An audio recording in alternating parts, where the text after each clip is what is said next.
Hi guys, welcome back to my channel. It's me Tembeka from Izocom. Today's video it's about Metro FM Music Awards of 2025.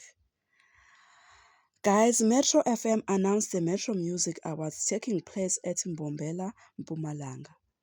And the nominees are Nomfundo Mo featuring Saki and Casper Nyovest with the song Umusa. Second nominee is Black Diamond with the song Piki Piki.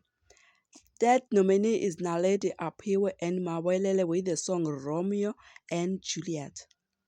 Also Jiva and the Qolas featuring Stati and La Cabra and Lofele and Blue Papi. And also Mlindo, the vocalist, and DJ Maporise featuring Timen Express, Pila Blues. Guys, today I'm going to stick to the song Romeo and Juliet, as we know that there are a lot of views.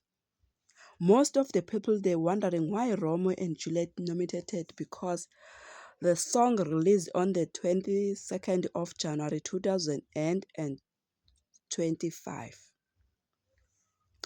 Others said, last year, the Best Karma winner was a song that never played on the radio. We never heard until we heard it on the awards. Others say no. All the songs that are nominated are released this year. Guys, people, they have more viewers. So I haven't got that much. But as far as I'm concerned, performance, hard work, and the voice leads the way. I thank you. Please don't forget to subscribe, like, comment, and press notification button to be the first to see whenever I upload it. Bye you.